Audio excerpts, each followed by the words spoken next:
Good morning. Ooh, that's a hot mic. Good morning, everybody. If you can hear me, raise your hand back there. Awesome. Thank you all for being here. Good morning.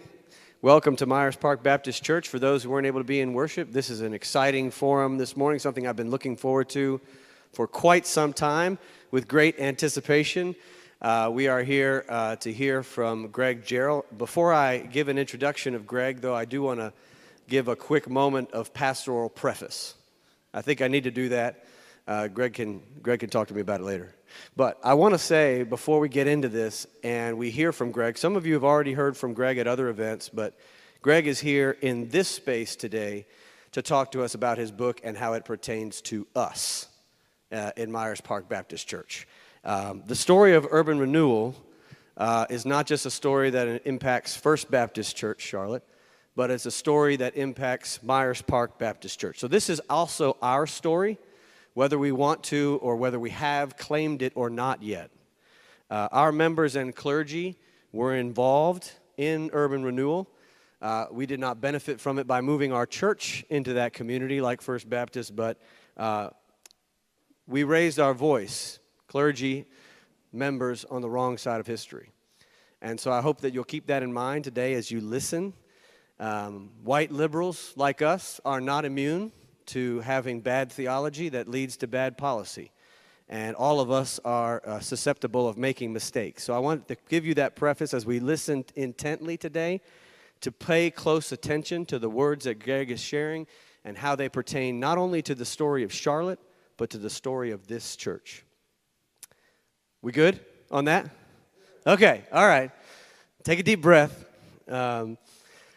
I am excited and honored to introduce to you Jarrell, who is a cultural organizer with QC Family Tree in the Enderley Park neighborhood of Charlotte. Some of you know QC Family Tree because they have been a ministry partner of Myers Park Baptist Church for many, many years. Greg works with words and music to impact housing and neighborhood issues. Greg writes about theology and history and co-leads the Carolina Social Music Club. Who knows who that is? All right, I like to see those hands who have played and led us in worship countless times at Myers Park Baptist Church and helped us to diversify our worship by including jazz over 8 years ago now. Greg and his wife Helms are ordained ministers living in rooted discipleship in West Charlotte and have been there for over 20 years, where they raised their two sons. Join me in giving a great Myers Park Baptist welcome to Jarrell. Thank you. All right. There we go. Good morning. Can you hear me? Is this coming through? All right. Thank you, Wes, for your solid work as always. And thank you, Ben, for the introduction to Bruce Elliott and the class that has provided this forum. I'm excited to be with you. Usually you hear me playing a saxophone and not talking, so this is a little bit of a different experience. And I'm thrilled to share this work that I've been doing. I've been working there's now a book called Our Trespasses, White Churches and the Taking of American Neighborhoods. This has been an ongoing project for nearly 6 years, and so it's finally out in the world, and I'm glad to have the opportunity to share with you. So I'm thinking and talking about urban renewal, and to get us there, I'm going to give you 4 statements, 4 theses, if you want to say it in a highfalutin kind of way, about urban renewal within Charlotte and around the United States. To set that up, I want to offer you a photograph and just a few kind of definitions, terms, what we're talking about when we talk about urban renewal. So, quickly, a profile. In the 1960s, Charlotte had one white civil rights leader who stood out above everybody else. He was the chair of the Democratic Party in Mecklenburg County, and then the chair of the North Carolina Democratic Party. In 1963, when the Kennedy administration was initiating talks on the legislation that eventually became the 1964 Civil Rights Act, this guy was invited to the White House to be a part of those discussions. If you actively read the Charlotte Observer during the mid-60s, during the times of the most pronounced protests against Jim Crow, This was the white guy who would have shown up on the newspaper pages writing op-eds telling you, Jim Crow is wrong. We have to do away with segregation. We have to integrate our public and our private institutions. He was a beloved Sunday school teacher and elder at Trinity Presbyterian Church, just a couple of miles to the south of here. So offering you that profile, you might suspect that that guy looks something like this. Here's Dr. King with a clergyman. This is the march from Selma to Montgomery. Yeah? Based on that profile, that might be what you think this guy is. But here's his photograph instead. That's him. His name is Raymond King. He's driving a bulldozer there. He's wearing a suit while he's doing it. And this is the Greenville Urban Renewal Project, this photograph from July of 1970 here in Charlotte. This project for me began built somewhat around the incongruity of this picture. That profile and this picture don't fully make sense. In some ways, I think what we're going to ferret out is that it does make some sense. But at least on the surface, it doesn't sound like a white civil rights leader ought to be the guy driving this bulldozer ceremoniously into this house at the first time. So there's something that we need to dig out. And by we here, I especially mean white Christians. I'm an ordained minister. This is part of our story. This relationship to places, the ways that we inhabit and construct and reconstruct spaces is part of our story. And this is part of what we need to dig out to help us to do justice in the world. So, a few quick definitions. Urban renewal, 1949 to 1974. In the Housing Act of 1949, President Truman said that the goal of the Housing Act of 49 was to create a safe and decent, affordable living space for every American family as soon as practicable. This act contained a number of different ways that they were going to go about that. One of those ways was called slum clearance. So slum clearance was going to be done by the Urban Renewal Agency, which later became the Urban Renewal Administration. The goal of slum clearance was to identify slum-conditioned neighborhoods, which meant that the first movement of power was to figure out what do we call a slum and what do we not call a slum. You know, in the history of the United States, it's easy to predict that minority neighborhoods, especially black neighborhoods, would be called slums regardless of the actual conditions therein.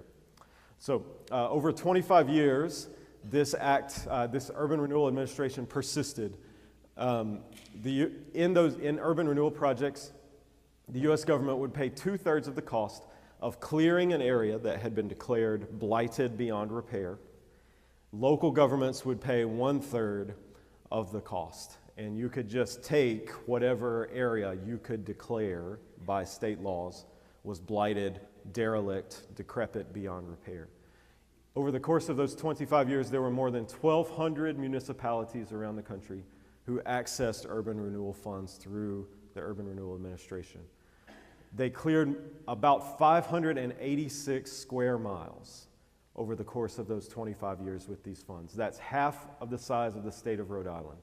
That's the equivalent of once a year for these 25 years raising the entirety of Manhattan for 25 years, every single year, doing that over and over again. More than $13 billion, inflation adjusted, north of $150 billion were spent in just the destruction phases of these projects. More than 1/3 families displaced up to 1966, at which point they stopped keeping clear records because this was such a horrific thing that was going on in cities across the country. And while we associate these projects with large cities, New York, Philadelphia, Washington, D.C., San Francisco, Atlanta, all had high-profile renewal projects. More than 50% of those 1,200 municipalities that accessed urban renewal funds had populations less than 50,000. And of those, half of those had populations less than 25,000. So cities as small as Laurinburg, North Carolina, cities like Salisbury, North Carolina, kind of mid-sized cities, utilized the urban renewal funds and the destruction of neighborhoods in their own places. So it was not just the largest cities across the country. It was many, many, many small places. Locally in Charlotte, our first project, which was also the first project in the state of North Carolina, happened in 2nd Ward, a neighborhood that people there had come to call Brooklyn. More than 1,000 families were displaced, more than 200 businesses, a dozen churches forced to leave and had their buildings, 11 of those had their buildings razed. And that project took place over the course of 1960 to 1970. By 1965, people in charge looked around and saw what they thought looked like progress, and so they decided to extend these projects to 4 other neighborhoods. And so they happened in 3rd Ward, in 1st Ward, in the Greenville neighborhood, and in the portion of Dilworth that now houses, or that until recently housed the Strawn cottages, and there's a 10-story building. The name Zeb Strawn was associated with the Redevelopment Commission here. So that's a quick overview. This is what we're talking about when we're talking about urban renewal. The term gets used in sort of a generic fashion nowadays, but I'm thinking very specifically about these federal policies and federal funding. That's what I'm talking about. So, statement 1, a map is a political, a cultural, and a theological document. You've been taught by an app on your phone that a map is purely a geographic document. It's simply a matter of wayfinding. It helps you to get from one place to another. Maps are far more diverse than simple wayfinding, and even a wayfinding map has political and economic realities that are built into it that you can learn how to see. They're already there, but you have to learn how to see them. So here's one map that is more overtly political and economic. This is the distribution of household income across the Charlotte region in 2021, according to our city's quality of life study. The darker areas represent higher income. Here is the distribution of population by race across our city at the same time. You can see these maps. The darker areas are minority, are people of color, black and other communities of color. You can see these maps are nearly inverse to one another. Yep, maps are theological, they are political, they are cultural documents. They tell us something about ourselves. They are not simply manners of wayfinding. And these maps you might interpret as helping us to understand what it is we believe most deeply, because those things that we believe deeply, we will then carve into the earth. We will write our cityscapes around these things that we hold the dearest, even if those things are unspoken or if we don't want to talk about them. And so maps are theological documents as well. Here's another map of Charlotte.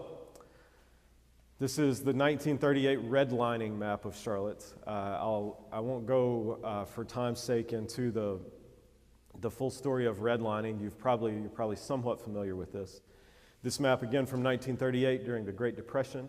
You could, maps not only track history, but they help to create the future. You could, from this map, write a 125-year history of Charlotte, just built on this one image from 1900 until present day.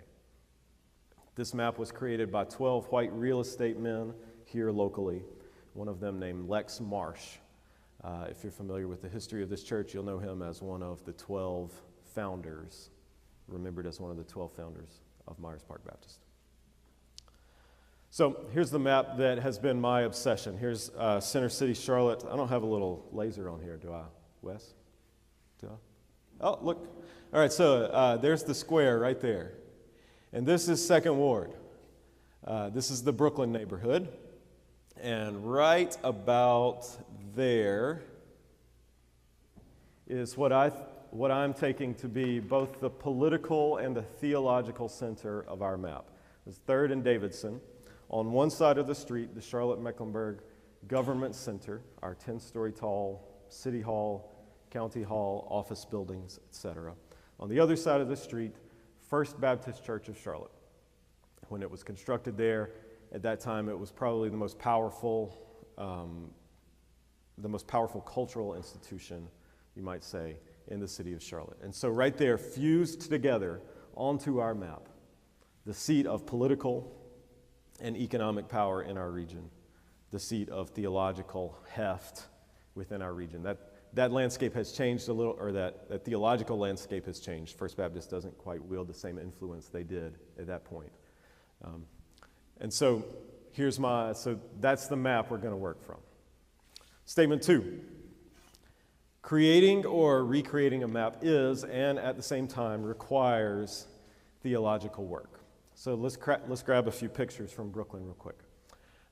Here is a well put together group of people. They are the staff of the Charlotte office of the North Carolina Mutual Life Insurance Company, the most important black business in the history of the state of North Carolina, founded in Durham, now defunct, but for many years worked at solidifying, stabilizing black neighborhoods all across the state of North Carolina. You may not be able to see from the back well, but the detail of this picture shows people who are well put together. This is on First Street in the Brooklyn neighborhood from about the year 1947 or so. There are women who are wearing coats. It's cool on this day, and they've got little fur kind of around the coats. There are men who are standing in three-piece suits. They all look very proud of the work that they are doing that is helping their neighborhood to survive and to thrive. It may be a little more difficult for you to see, but at the bottom, they're standing on crumbling sidewalks. This is a picture of the contradictions of Brooklyn. Well put together people standing in front of a solid building surrounded by crumbling infrastructure. This is what it was to live in the context of Jim Crow. To, at the same time, do the absolute best you could for your community and to be under siege from every other direction all around you. Some other shots from Brooklyn. This is 2nd Street. 2nd Street near Brevard or so. You can see that when city builders and planners build nowadays, they try to imitate this sort of thing. In fact, it appears that the people of Brooklyn, of Charlotte's Brooklyn, called it Brooklyn because they were building it in the fashion of one of America's great cities. Right? So you've got apartments on the top, you got shops on the bottom, you have a dense, walkable, the urbanists use the word fine-grained all the time. You have this detailed urban environment where everything you need is available in walking distance to you. This is how good cities are built and have been since the dawn of time. This picture got a little blurry, so I'm going to skip it. Let's see. But this is the home of J.T. Williams in the 200 block of South Brevard Street, right next door to Grace AME Zion. This is one of the neighborhood's kind of premier residents. J.T. Williams was a diplomat, the United States consul to Sierra Leone around the year 1900, an important business and political figure within his neighborhood. This is not a slum. Slums don't look like this. This is a well put together place. And at the same time, slums sometimes do look like this. Houses haphazardly thrown together, built too densely for the infrastructure to sustain them inside of a city that doesn't care to update the infrastructure that sustains its own citizens. You can see these young women here playing on a dirt path. The old residents of Brooklyn will tell you that not all the roads had gotten paved, especially these little alleys that would be built kind of between streets with many, many houses packed onto them. Often lacking proper plumbing, doors and windows that don't seal. The boards are not painted on the homes, the roofs leak.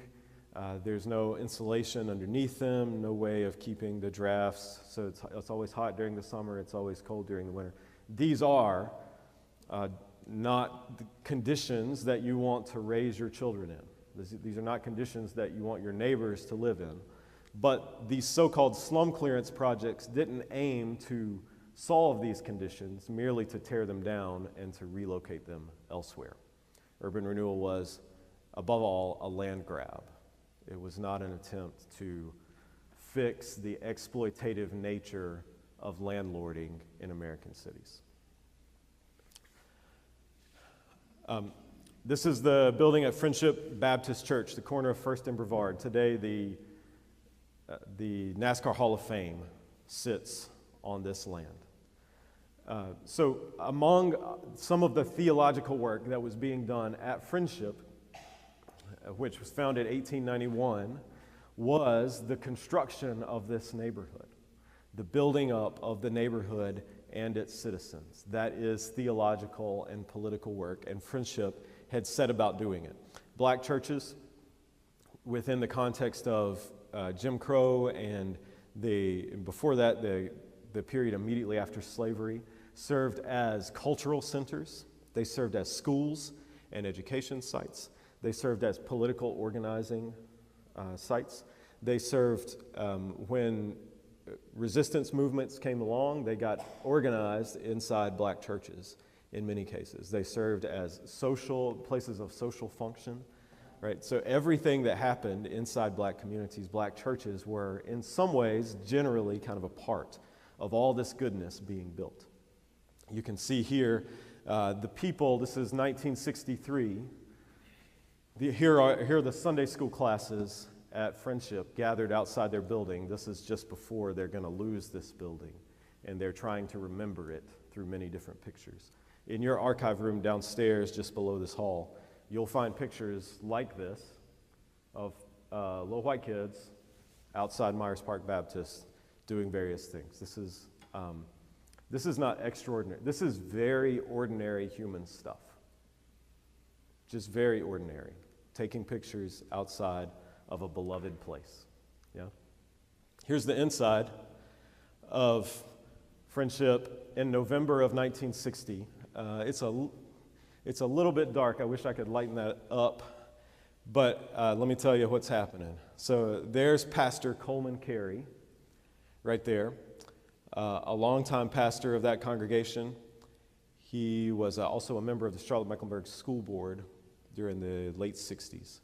This is an elder, and there's enough light for you to see the look of horror on his face, even from the distance that you're sitting at. And this is Vernon Sawyer. Urban renewal, you can hear even in the term renewal, there's some theological echoes in there. The act of building and rebuilding cities, of creating and recreating maps, has theological character to it.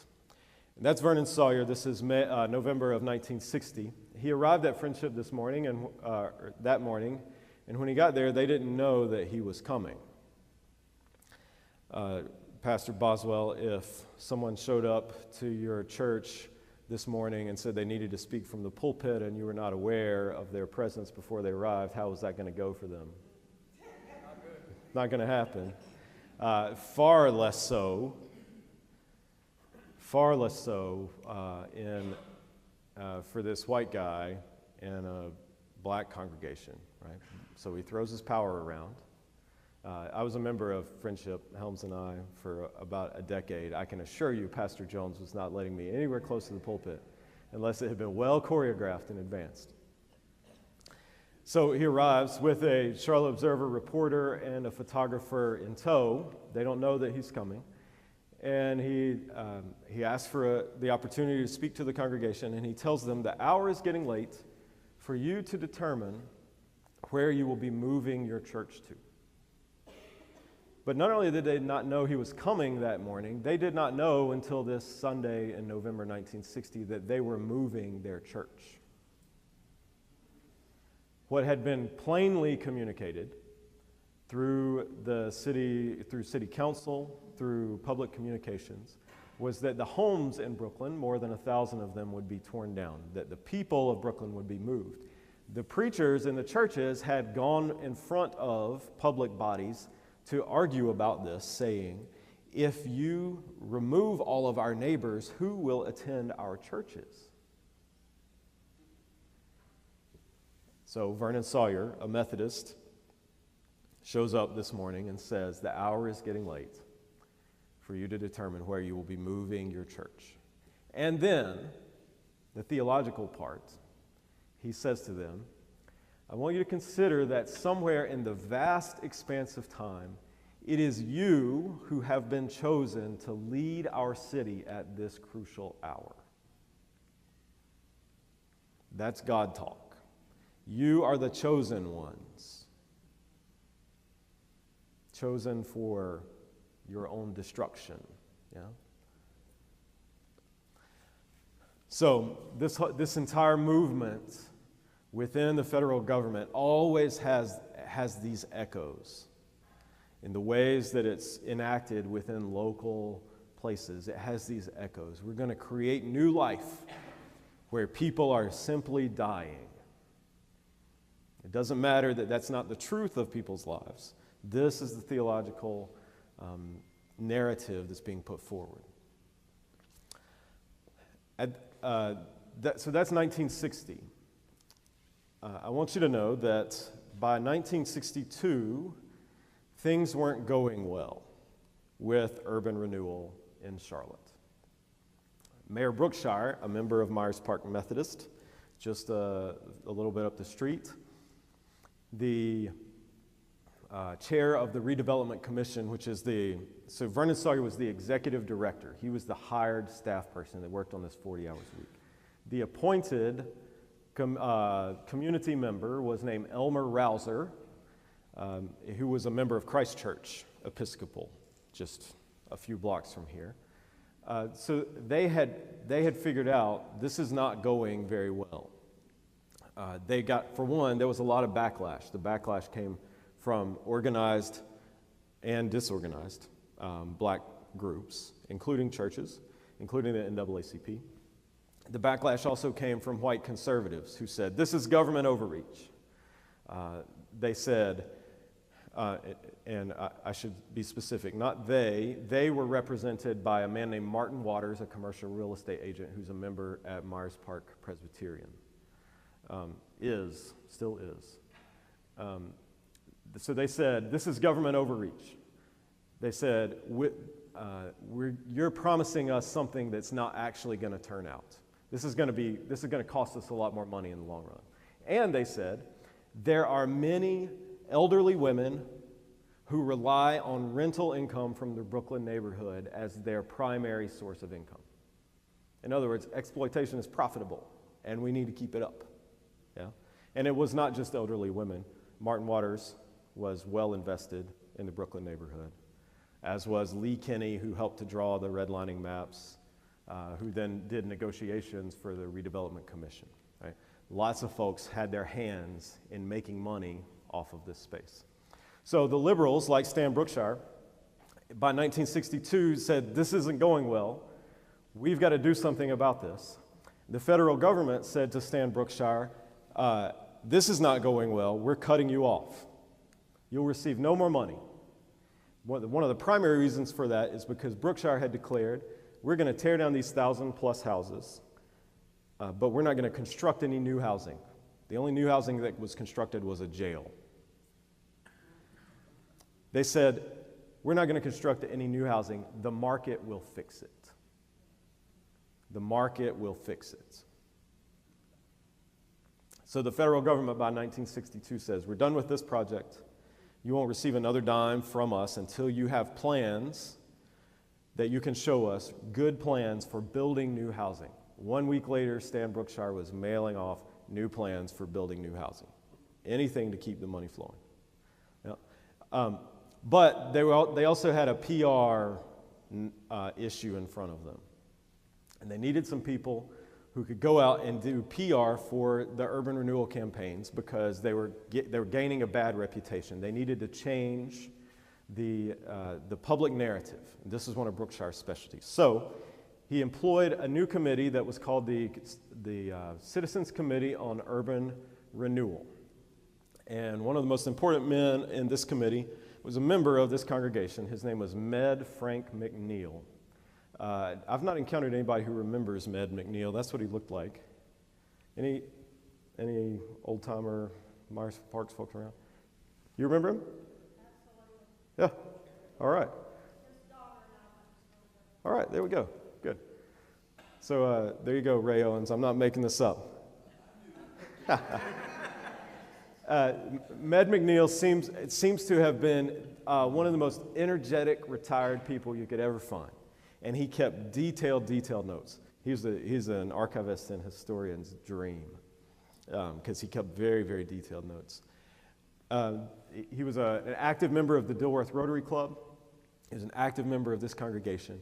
And starting in 1962, he set about trying to change the public narrative around urban renewal within the city of Charlotte.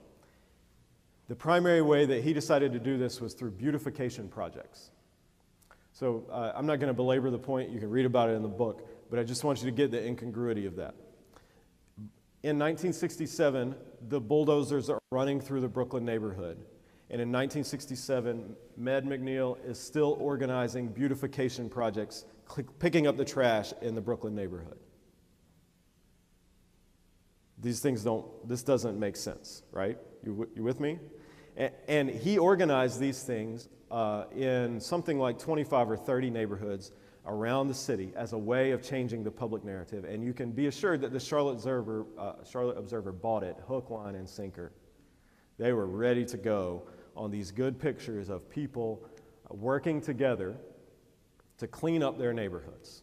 Yeah? He would then cast it not simply in beautification terms, but he would say that what you see happening in these projects is not just improving the material conditions, but creating moral and spiritual uplift inside the neighborhoods that are picking up trash, which are black neighborhoods primarily, including in the Greenville neighborhood, which is where much of his energy was centered, which then, 10 years later, faced Ray King on the bulldozer. Right? Picking up trash does not solve structural issues. And somebody who listened to Carlisle Marney preach about structures of prejudice, one of Marney's books, perhaps could have known that. So there's Med McNeil, who helped. And alongside him was a preacher who styled himself as a radical. His name was Richard Hildebrandt. He was the pastor at Wilmore Presbyterian Church, a church that is now defunct, though the structure is still there on Mint Street in the Wilmore neighborhood. I'm sorry you can't see this picture well. It was a little challenging to track down a good photograph of him. But here he is in the Dilworth neighborhood where he lived. He styled himself as a radical. He would go around speaking on behalf of the Renewal Commission, saying that we won't solve slum conditions until we get at the high profits that are created through slum conditions, which sounds like the right thing to say. But if that's what you believe, you can't go around doing PR for the urban renewal campaigns, right? You have to do something besides that. And so these two guys became kind of the public figures for the projects. There was some resistance, though. Not everybody bought into this. And among the resistance was one of the associate pastors here named Bob McClernandon. Bob McClernandon. Some of y'all may remember McClernandon. He left here and became the pastor at Watt Street Baptist, an important Alliance sister congregation in Durham. And when he died, he was a member at Binkley, another important Alliance congregation. And so he hosted a meeting here, actually, in the beginning of 1963, challenging Elmer Rouser and the Redevelopment Commission. And in his letter to Rouser that he wrote, which is in the archives here, he says, "I sense that in the main, Christians have been looking at urban renewal as property owners rather than as exponents of ethical values." He plagiarized that sentence from a Christian Century article, but he was headed in the right direction. We're going to forgive him for that. So there was a small bit of pushback. It was happening inside the Christian Century. It was happening among a few liberal clergy, including McClernandon, here, who invited Rouser to come, help us take stock of this. What's really happening? What's really going on? But at the same time, even within the staff, even by his own boss, he was being undercut. at this meeting. So when they needed a spokesperson to go on TV to do PR for the renewal campaigns, Med McNeil called on this guy, his own preacher. That's Carlisle Marney. Marney spent several years recording a weekly spot for WSOC in the 1960s, updating the city about the good things that were happening with the renewal campaigns.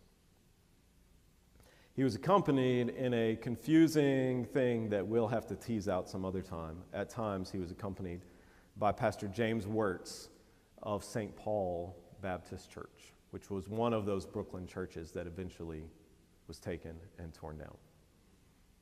That's, again, we'd have to pick that strand up some other time to help make sense of it, and we'd have to do a little more archival work to find some stuff. Nevertheless, it was Marney, in case you don't know, like on the Mount Rushmore of Baptist preachers, Marney occupies at least one spot, maybe a second, right? Like, this guy is important. And so here's the thing. Marney and Ray King, at the same time, they're working for the renewal, for the Redevelopment Commission in various ways. They're also agitating for civil rights. That's a complicated kind of legacy that we have to tease out. They're taking difficult and provocative stands that are somewhat costly to them professionally, in their congregations and their families, for people's rights to vote, for instance, which is what a lot of this becomes centered around in the 1960s. And at the same time, they're doing the business of city administrations that are taking the material goods that give meaning to people's lives, that allow for them to have a place to actually cast their vote. So these are contradictory streams that are happening all at once. So there's statement 2 again. Creating or recreating a map is, and at the same time requires, theological work. And so this is what the Brooklyn neighborhood looks like now. There's the government center, behind it the Bank of America Corporate Center. And right there, it's hard to see in this picture, but this is the bell tower at First Baptist Church.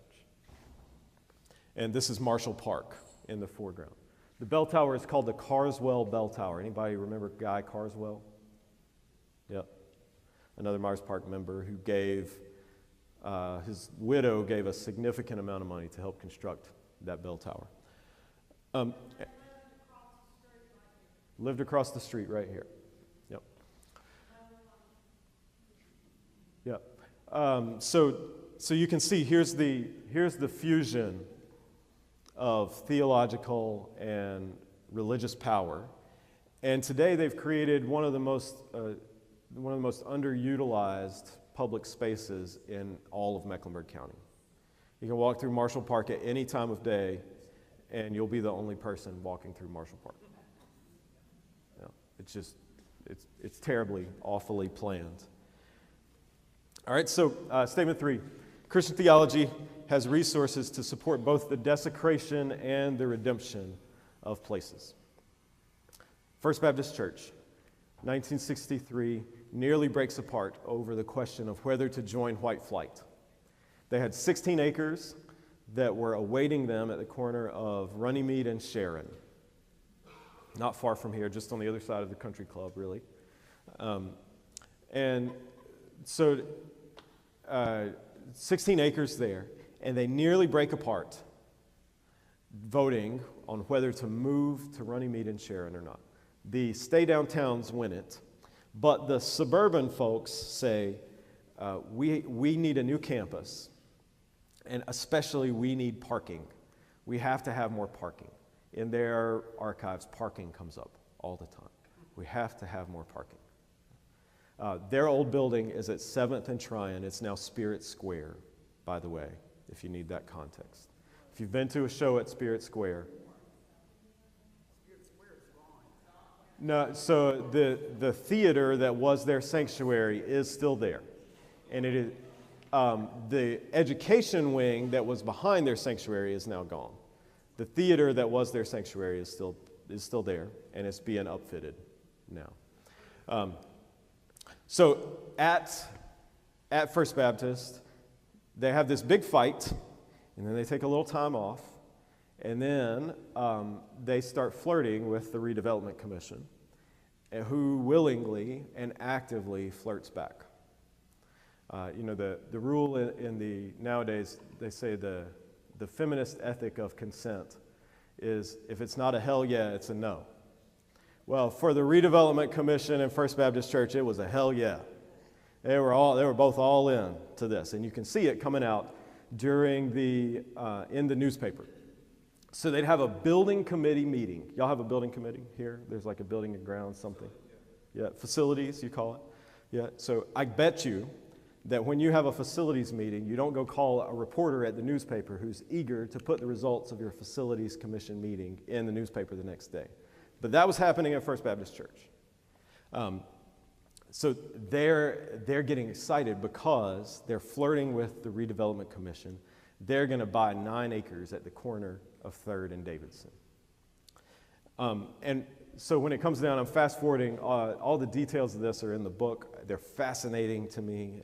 They're an interesting group of people with names that you will know if you've been around Charlotte for very long, including C.C. Hope, including Bill Poe, including W.J. Smith, Alan Bailey, important men within the life of the city in the 1960s and 70s. And so fast forward through all of their internal debates. When it comes down to it, it's time to vote, and they have two weeks of meetings. The first week in February 1965 is information only. We're going to talk about our plans to move our congregation from 7th and Tryon to 3rd and Davidson.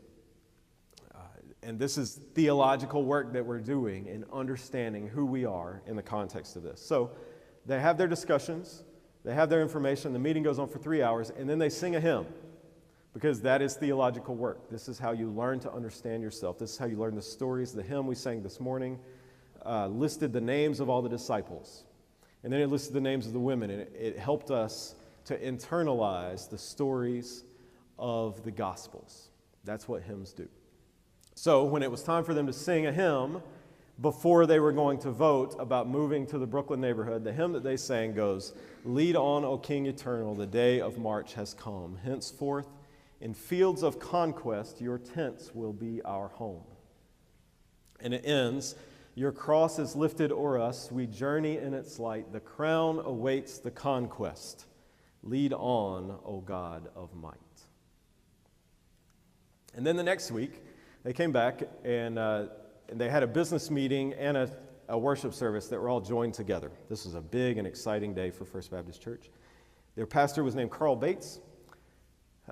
Dr. Bates, nor Baptist preachers generally at that point would have used a lectionary, any sort of like concurrent reading. You just kind of chose the scripture. The scripture that Dr. Bates chose for that day was from Numbers 13. In Numbers 13, the Israelites have come up to the border of Canaan after wandering through the wilderness for years on end. And they're ready to conquer Canaan, and they send some spies over to check it out and see what is this land that we say God is giving to us. And the spies come back. They've hoisted between them on a tent pole between two of them a load of grapes that is so large that it takes a tent pole to carry it in. And they report back to the people, this is a land that is flowing with milk and honey. It is rich beyond imagination. But the people who occupy it are like giants. And to them, we are but grasshoppers. So Pastor Bates, who went on to become a preaching professor at Southern Baptist Seminary in Louisville, Kentucky, so that he could teach this homiletics to other people, told his people, we are like the formerly enslaved, landless people called Israel, who have no place to go at all but by the power of God. Urban renewal was a theological moment. It was a land grab disguised with Christian language that allowed for the destruction of black neighborhoods, especially in Charlotte exclusively, for the benefit, for the profit of white institutions. And statement 4, the redemption of desecrated spaces requires, hold on, let me go back real quick. We have resources for redemption. It doesn't have to be this way. We could sketch out quickly a 2-hour-long lecture on what that might look like. Or people have written books about the redemption of places. I would simply say to you that we've got the stories for that already within the scriptures. We have in Zechariah 8, the prophet gives us these visions of old men and women sitting in the streets safely, of children occupying the streets of a redeemed Jerusalem. In the Palm Sunday narrative that we'll read next week, it's not just the people who cry out, it's even the stone, it's even the stuff of the earth that will cry out in the redemption of places, in the inauguration of a new and different kind of politics. At the last image that we have in the Bible, in the whole thing, in Revelation 21, is the image of a redeemed city and the whole throng of all of us gathered around the throne of God. And it talks about streets. You can think about it as sidewalks, even. It's a city image. It's an urban image. We have the resources to do something different than this. So statement 4, the redemption of desecrated places requires economic, political, and theological reckonings. Within the context of this book, I've tracked one family that came out of slavery. Their ancestors one in Charlotte, one born enslaved in Charlotte, who became one of the founding members of the oldest black church here, Clinton Chapel, AME Zion. The other ancestor born enslaved on a plantation near Walterboro, South Carolina. That's rice growing territory. Trafficked here by a Methodist minister to become one of the political leaders of his community in organizing the fusion movement that you've heard Dr. Barber talk so much about here and elsewhere.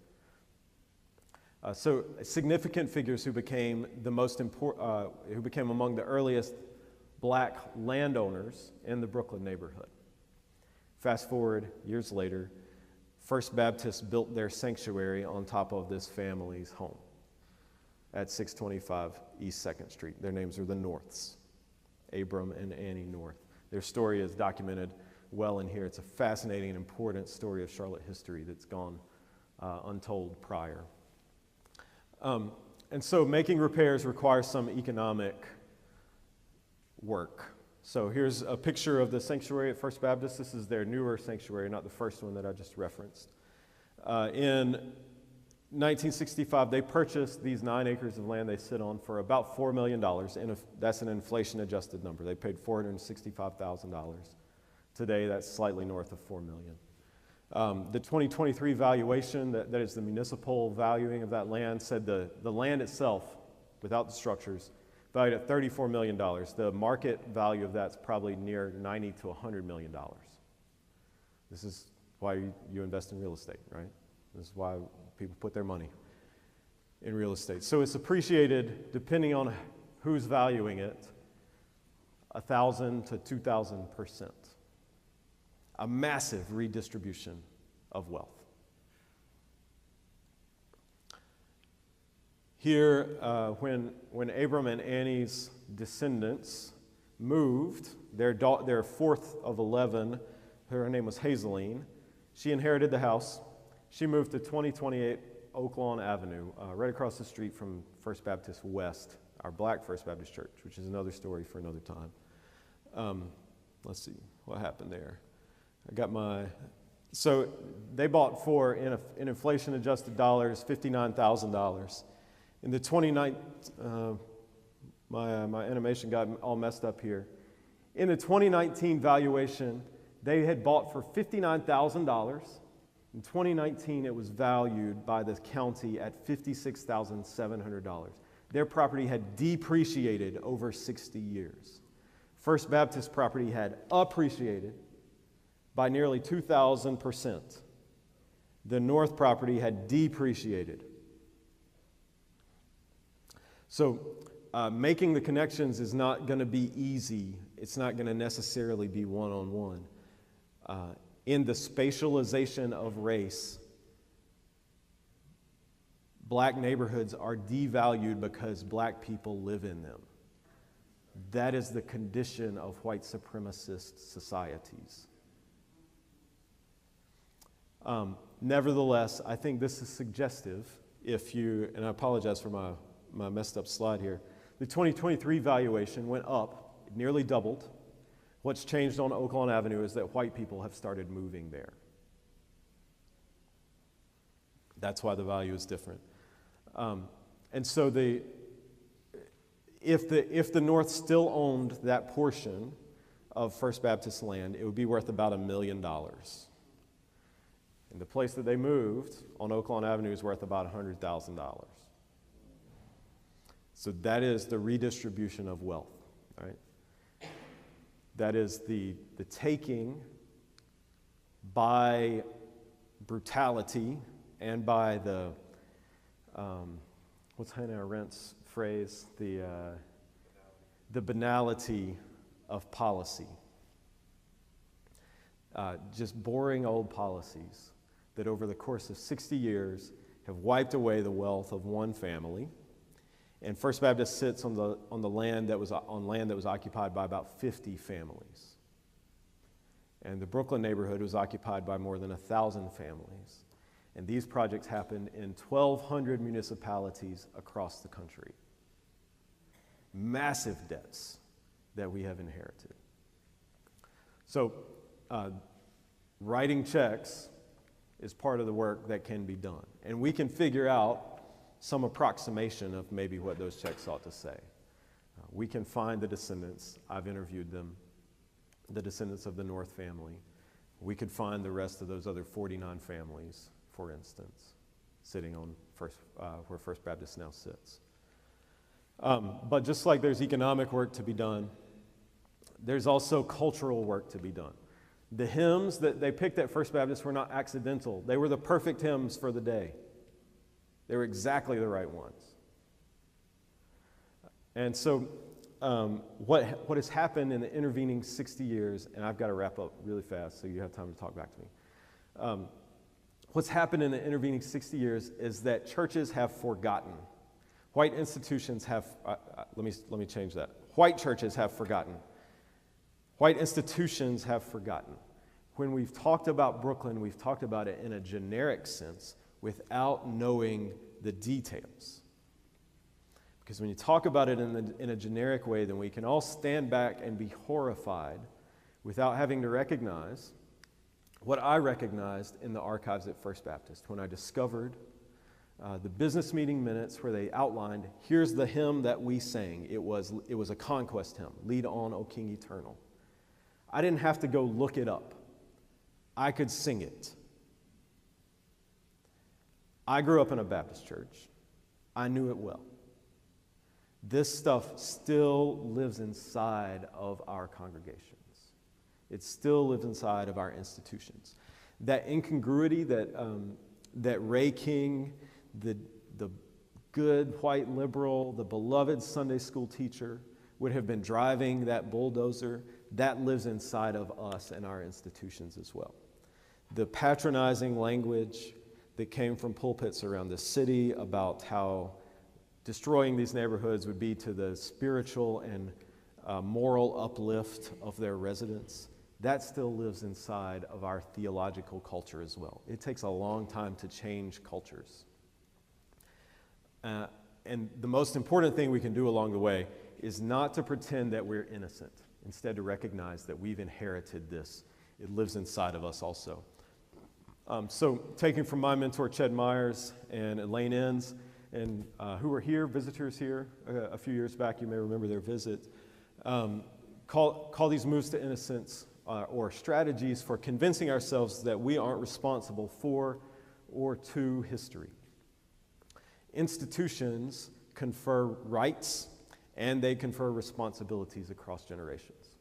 So did any of us do this? Were we the decision makers? No.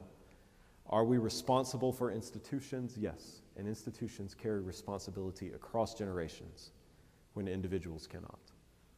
This is the repair of urban renewal is ours to do because we still live inside the world that created urban renewal and that was created by urban renewal. So in the work, I'm going to just keep moving, but you'll find some discussion about some of these strategies for innocence. How is it? What are the stories that we're telling ourselves, the strategies we're using to convince ourselves that we're still innocent of this? It wasn't us. We're not associated with it. And so with that, I'm going to wrap up for this moment. Thank you for having me. I want you to talk back to me. I'm going to get a sip of water, so before you talk back to me, I want you to talk to the people around you for about 60 seconds. Considering the silences. Considering the silences that have ordered the world, that have ordered our institutions. From your own place, what work might you have to do in sort of working against those silences? So you talk about it for 60 seconds. I'm going to grab a sip of water, and then I'd love to hear back from you.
All right, so I know I've given you hardly any time. I've thrown a lot at you, and I've not given you sufficient time to reflect on it.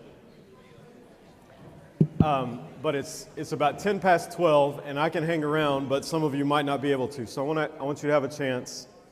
If you have a question, if you have a comment, if you want to challenge me like Brother Owens is going to do, you know what to do. I have never trusted a saxophone player. How dare you come into our church and mess with our mythology? We just don't do that in the South.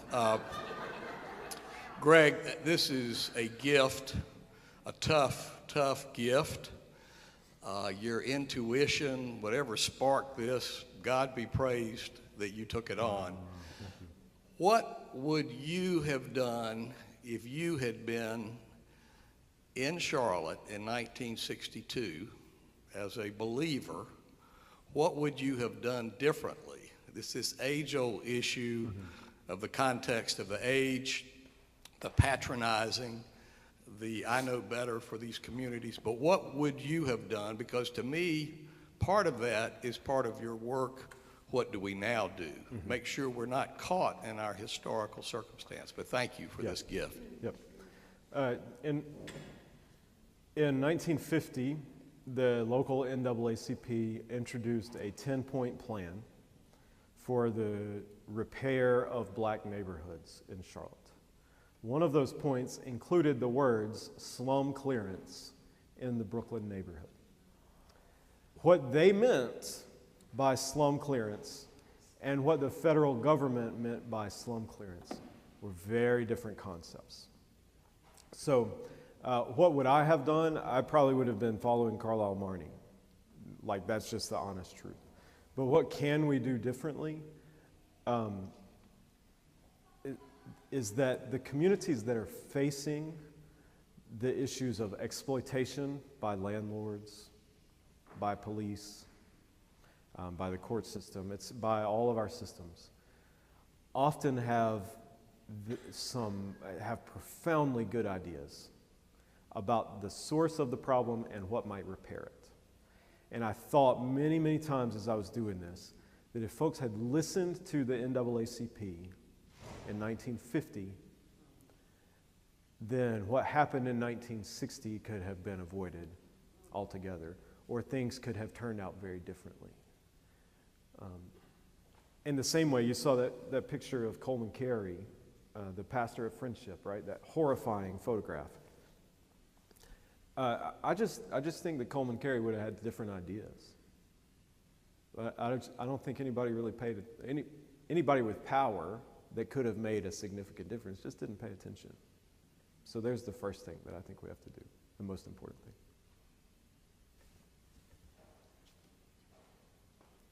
thing. Yes, I want to verify something with you that I've always heard, and that was that Bob Bryant, who was on city council at the time, was the one vote against the pivotal vote that led to Brooklyn being torn down. There were 2 votes against it. I don't recall the other councilman's name, but Councilman Bryant was one of those. But again, I want to note, just like I mentioned the name Martin Waters.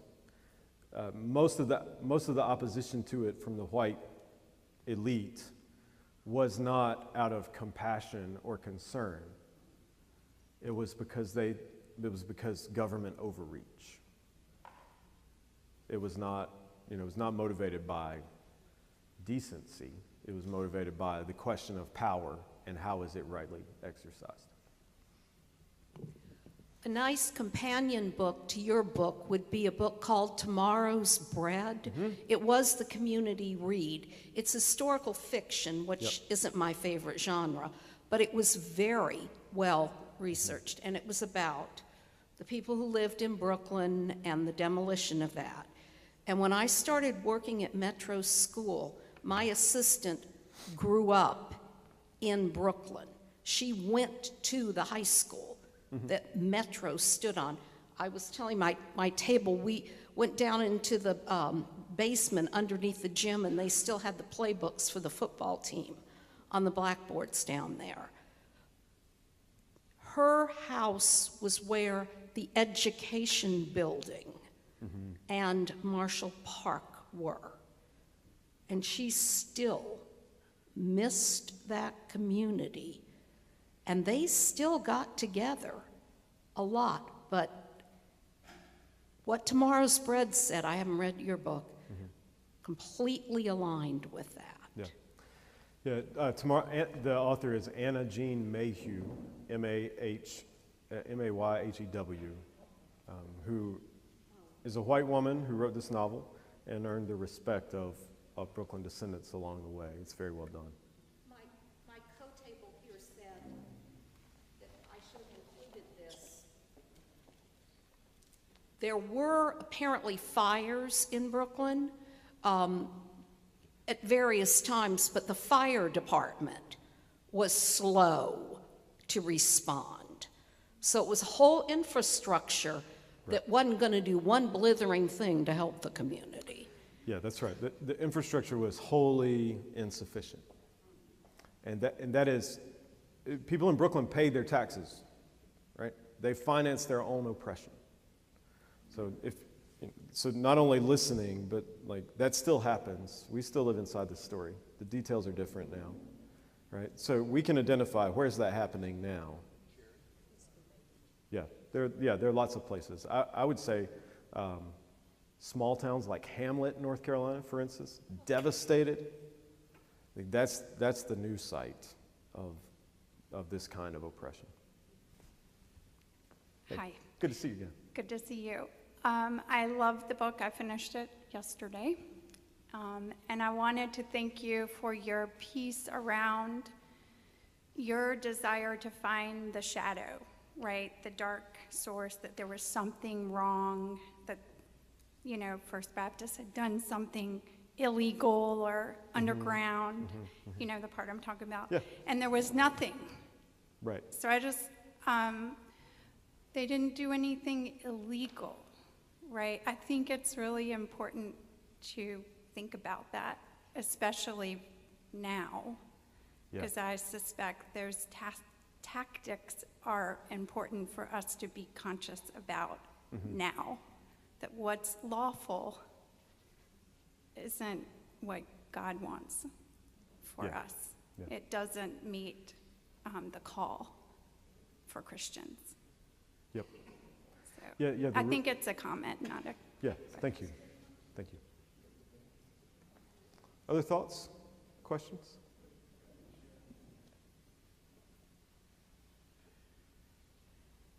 In my hometown, the way they went through.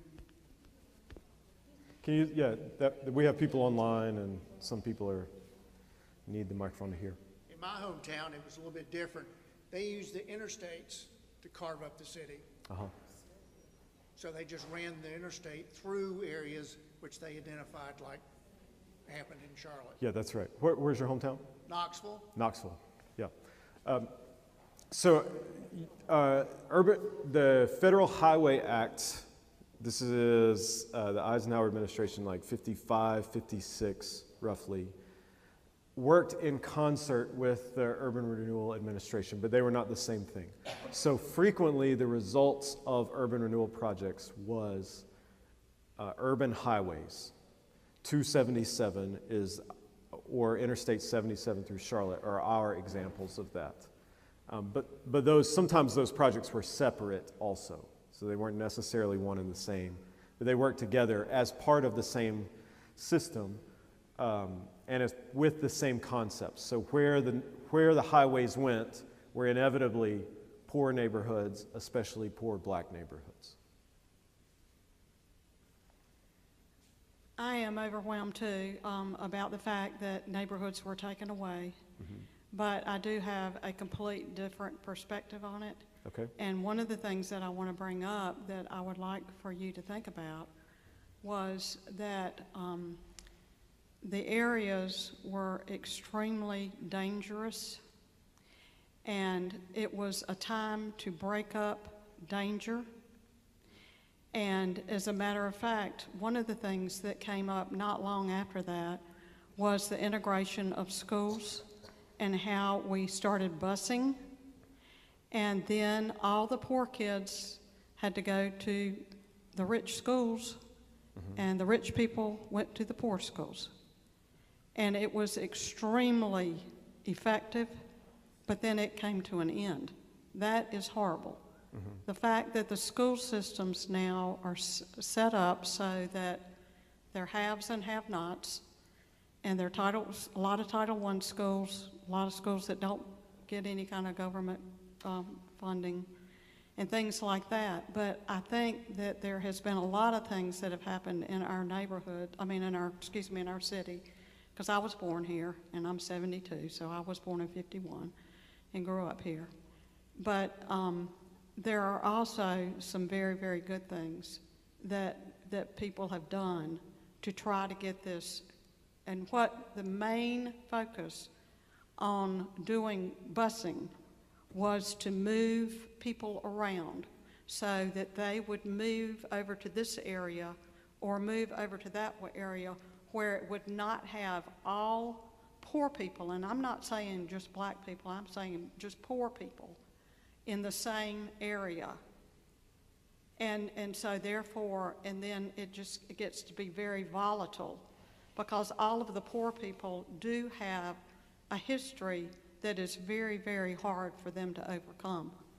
And so it's a different perspective to me. All right, so I'll try to respond to that. So there were, part of what you could see in the And the documentation of the time were narratives exactly like you're describing. So areas were dangerous. McDowell Street was called Murder Row because murders happened there all the time. Yep. Yeah. So you got descriptions publicly that areas were dangerous, and there legitimately may have been corners that were hotbeds. Okay. And they're killing each other. It's not that they're killing others. All right, others. Paul, let me finish.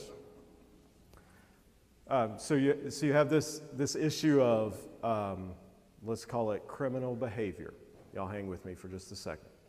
Then you have an issue of lack of infrastructure that we've identified. This area was not built to support city life. Okay? And then you have another question that popped up regularly about the appropriateness of the development that was happening there. So as early as 1912, there were articles in the Charlotte Observer that said this Second Ward neighborhood would be better utilized for the purposes of the white population. That's the direct language. You can find the documentation here. Okay? So I want you to think about kind of those three pillars of the public narrative. So inappropriate use, lack of infrastructure, and some sort of criminal behavior. So if I was to make that case now, I could say this. We have a lack of appropriate use. We have a lack of appropriate infrastructure to sustain city life. And we have the collusion that happens when criminal behavior and alcohol gets referred to a lot, and lots of drunkenness all the time. So we're going to have to take this land. So I'm making the case for you that we should seize Myers Park Country Club.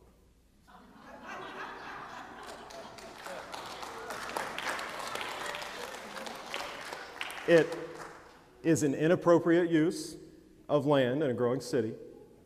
It lacks the infrastructure that's needed to support a growing population. And there is drunkenness, licentiousness, and is a hotbed of white-collar crime. Now, it was an airport before it became. So you laugh because you know that argument is going nowhere, right? It's going nowhere. People said the same thing about Brooklyn, and they fired up the bulldozers. Is it because the narratives were true? Or is it because the narratives worked to create a specific end result? Are you saying that there was no crime in Brooklyn? Of course there was crime. Well, so should anything have happened to try to make the people safer? Yes, absolutely. Should it not happen right now too? Absolutely. And that's why we did Habitat also. Habitat for Humanity has been extremely effective, I think. Yes, okay, and I'm right. through. Yeah, thank you. So, again, charity in the form of Habitat for Humanity doesn't solve infrastructure that's built for the destruction of some people's neighborhoods and not for others. That requires justice. And so, was there crime in Brooklyn? Yes. I don't know. You should know. Black people are people too. Black spouses cheat on black spouses. So I'm not. One more quick thing is there were a ton of extremely nice houses along College Street that were also torn down. These were not only the poor people. It was also because it was right there in the downtown area. Right. And so the downtown had to expand. And so there were a lot of very nice houses that were not the poor people that got. Yeah, sure. You saw the picture of one of those, right? So you get my point. This was the result of unjust policy, period. And to solve unjust policy, you don't do charity. You fix the bad theology that creates the bad policy.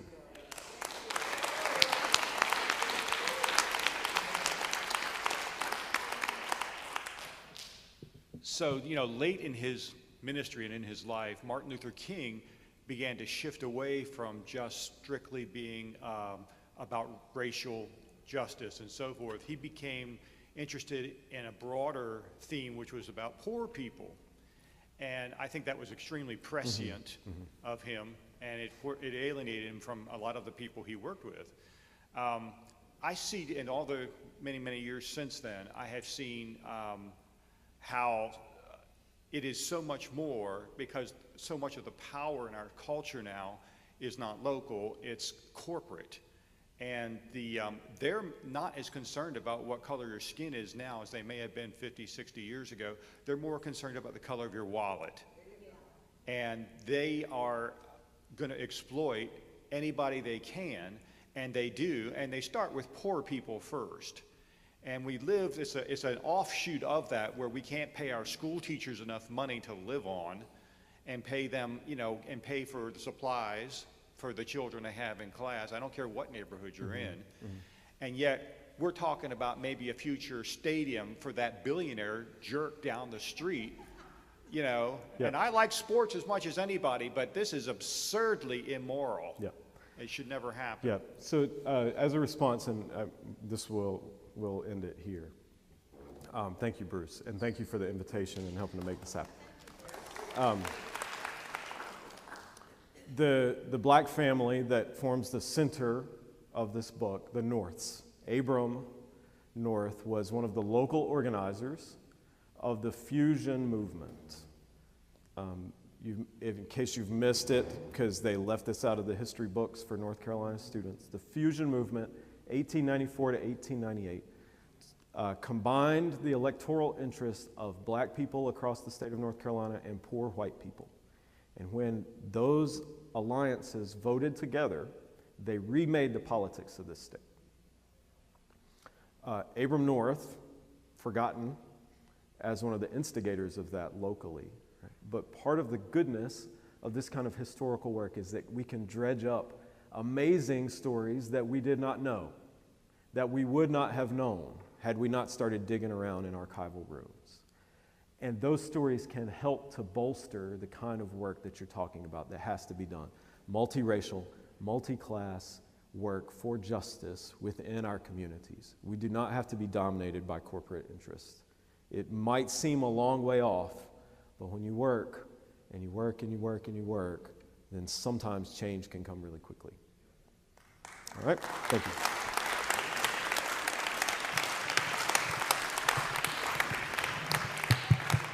Hey, y'all buy one of Greg's books? Yes. They're amazing. Oh, here's the man.